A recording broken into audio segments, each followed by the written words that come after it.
Rekomendasi Friend, podcast anak sana sini. Hari ini kalian akan ditemani bersama Bertus, yaitu aku. Sekarang aku mau menceritakan salah satu dongeng dari kabupaten yang sering dijuluki Bumi Serasi loh. Kira-kira kalian familiar nggak nih sama Danau Rawapening? Ternyata Danau Rawapening terletak di Kabupaten Semarang, Jawa Tengah loh. Yuk langsung aja aku ceritain kisah lengkap Baru Kelinting. Pada zaman dahulu, di desa Demang Mangiran, ada kejadian mengejutkan loh yang mengagetkan seluruh warga. Seorang anak perempuan yang belum pernah menikah sama sekali, tiba-tiba ia hamil dan melahirkan seekor ular yang ukurannya sebesar tangan orang dewasa. Wah, sangat mengejutkan sekali ya. Perempuan tersebut adalah putri dari Ki Demang Taliwangsa. Ki Demang Taliwangsa pun merasa malu karena putrinya melahirkan seekor ular. Namun bagaimanapun ia harus menyuruh putrinya untuk membuang anak tersebut. Lalu Ki Demang Taliwangsa pun berkata, "Putriku, maafkanlah ayah. Sebenarnya ayah juga tidak tega menyuruhmu membuang anak yang berwujud ular tersebut. Namun bagaimanapun kamu harus melakukannya. Karena ayah merasa malu terhadap penduduk di desa Kademangan ini." Lalu putri Ki Demang Taliwangsa pun menjawab, "Baiklah, kalau itu memang kemauan ayah, aku mengerti." Karena wanita itu memahami kegelisahan ayahnya. Namun sungguh ajaibnya, ular tersebut bisa berbicara layaknya manusia. Dan ia merasa sedih karena mengetahui ingin dibuang oleh ibunya. Dan ular itu pun berkata, "Mengapa ibu ingin membuangku? Apakah ibu tidak sayang kepadaku?" Namun setelah mendengar ucapan anaknya, ia mengurungkan niatnya untuk membuang anaknya. Dia merawat anaknya yang berwujud ular tersebut sama seperti anak-anak lainnya dan tidak memperdulikan kata-kata orang lain. Suatu saat wanita tersebut menemui Ki Demang Taliwangsa. Kira-kira dia mau ngapain ya? Jadi wanita tersebut ingin menyampaikan niatnya untuk merawat anaknya yang berwujud ular tersebut. Dan untungnya Ki Demang Taliwangsa menyetujui permintaannya tersebut. Lalu wanita itu pun berkata, "Maafkanlah aku, ayah. Aku merasa tidak tega membuang anakku sendiri.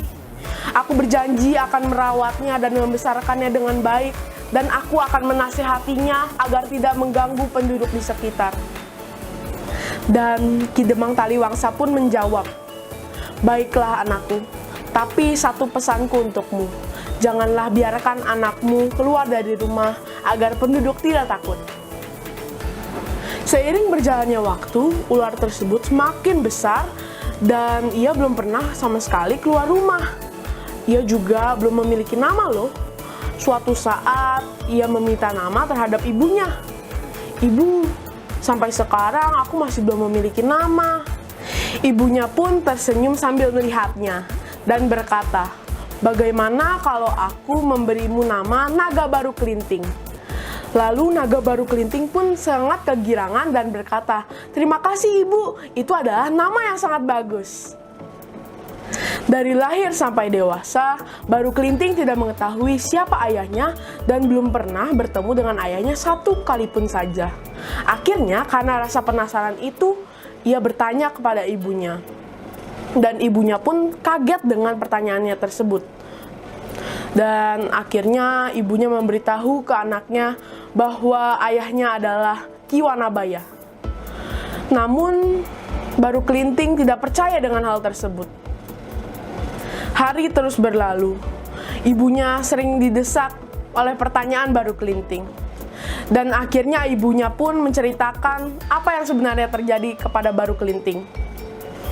Dan ibunya berkata, "Wahai anakku, jika kamu memang ingin mengetahui apa yang sebenarnya terjadi dan siapa ayahmu sebenarnya, ibu akan menceritakannya. Beberapa tahun silam, di desa Kademangan Mangiran, terdapat upacara bersih-bersih desa.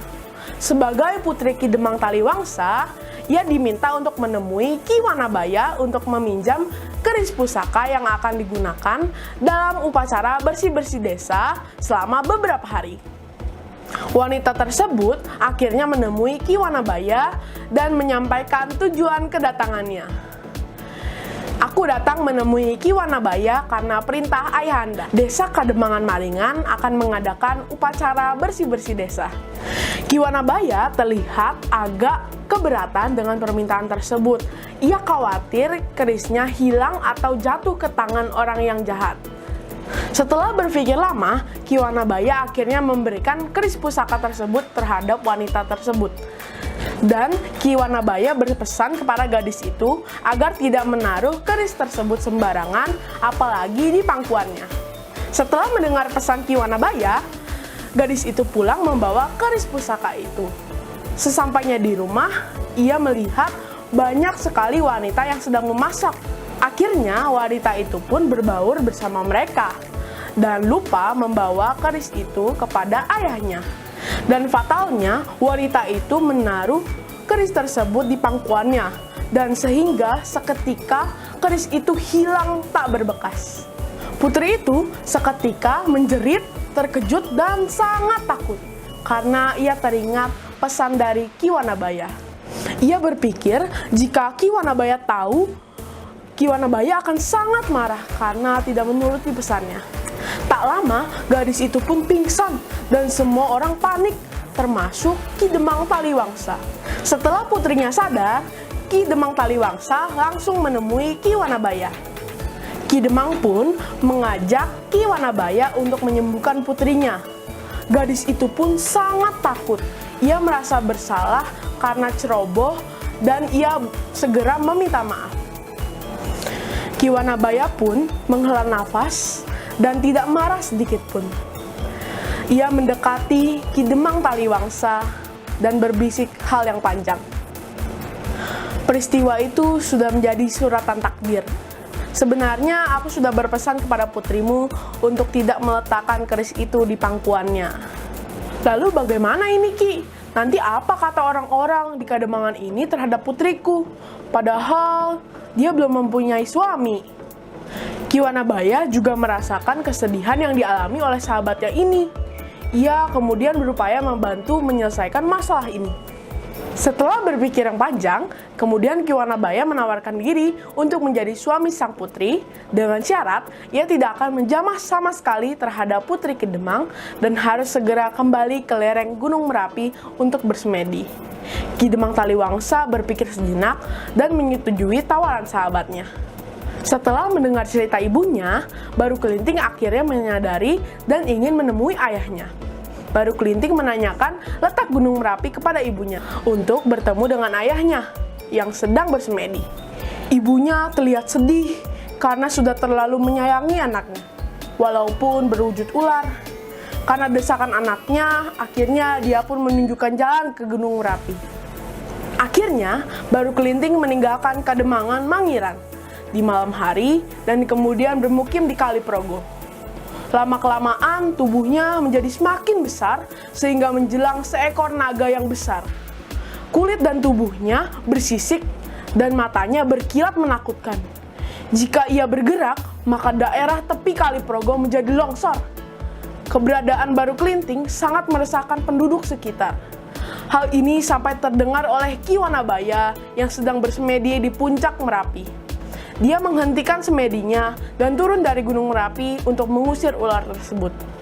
Baru Kelinting akhirnya bertemu dengan ayahnya, Ki Wanabaya. Tetapi anaknya belum mengetahui jati diri Ki Wanabaya yang sebenarnya. Baru Kelinting menceritakan tujuan kedatangannya untuk mencari ayahnya yang bernama Ki Wanabaya yang sedang bertapa di puncak Gunung Merapi. Ki Wanabaya telah mendengar cerita Baru Kelinting. Akhirnya dia mengetahui kalau jelmaan keris pusakanya adalah seekor ular dari rahim sang putri. Jika kamu ingin mencari ayahmu, pergilah ke Gunung Merapi karena ayahmu sedang bersemedi di sana. Titah Ki Wanabaya.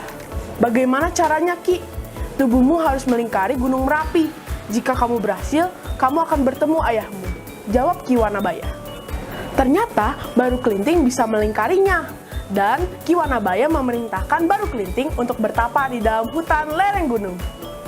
Suatu hari, penduduk desa Patok mau mengadakan pesta sedekah bumi setelah panen usai. Mereka akan mengadakan pertunjukan berbagai macam tarian. Untuk memeriahkan pesta itu, rakyat beramai-ramai mencari hewan. namun tidak mendapatkan seekor hewan pun.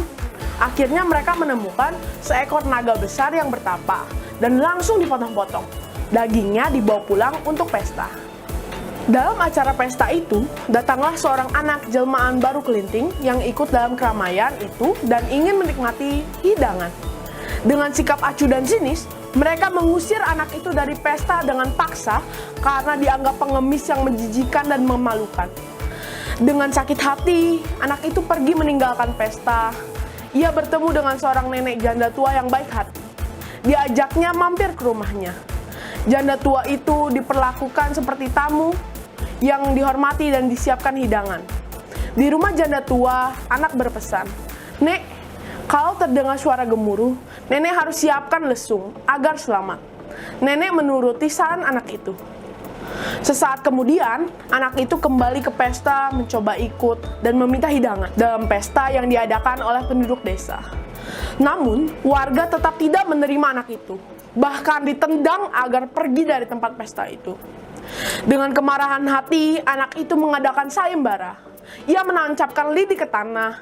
Siapa penduduk yang bisa mencabutnya? Tak satupun warga desa yang mampu mencabut lidi tersebut. Akhirnya, anak itu sendiri yang mencabutnya. Ternyata, lubang tancapan tadi muncul mata air yang deras, makin membesar dan menggenangi desa itu. Penduduk semua tenggelam, kecuali janda tua yang masuk lesung dan dapat selamat. Semua desa menjadi rawa-rawa. Karena airnya sangat bening, maka disebutlah Rawa Pening yang berada di Kabupaten Semarang, Jawa Tengah. Pesan moral dalam legenda ini semakin ditekankan dengan adanya tokoh nenek tua yang baik hati. Nenek ini tanpa bertanya siapa dan dari mana, langsung memberi makan baru kelinting. Bahkan mau mendengar pesan baru kelinting untuk naik perahu jika gemuruh air bah datang. Di akhir cerita, kita bisa melihat bahwa orang yang berbuat jahat dan meremehkan orang lain mendapat hukuman yaitu tenggelam dalam air bah. Sedangkan orang yang baik hati dan penuh belas kasihan seperti nenek tua mendapatkan keselamatan. Selain berbuat baik kepada sesama, kita juga harus berbuat baik kepada lingkungan kita. Salah satunya dengan menggunakan bahan bakar ramah lingkungan yaitu Pertamax Turbo. Pertamax Turbo dengan sulfur konten di bawah 50 ppm sehingga menghasilkan gas buang dengan kadar karbon rendah dan RON 98 yang memenuhi kebutuhan kendaraan bermesin bensin dengan teknologi tinggi. Nah, buat yang sayang dengan mesin mobilnya dan bumi, yuk pakai Pertamax Turbo, Pertamina energizing you. Akhir kata, semoga pesan moral ini bisa kita terapkan dalam kehidupan kita ya, Pondasi Fans. Aku Bertus, pamit undur diri dari Pondasi. Podcast Anak Sana Sini. Dadah!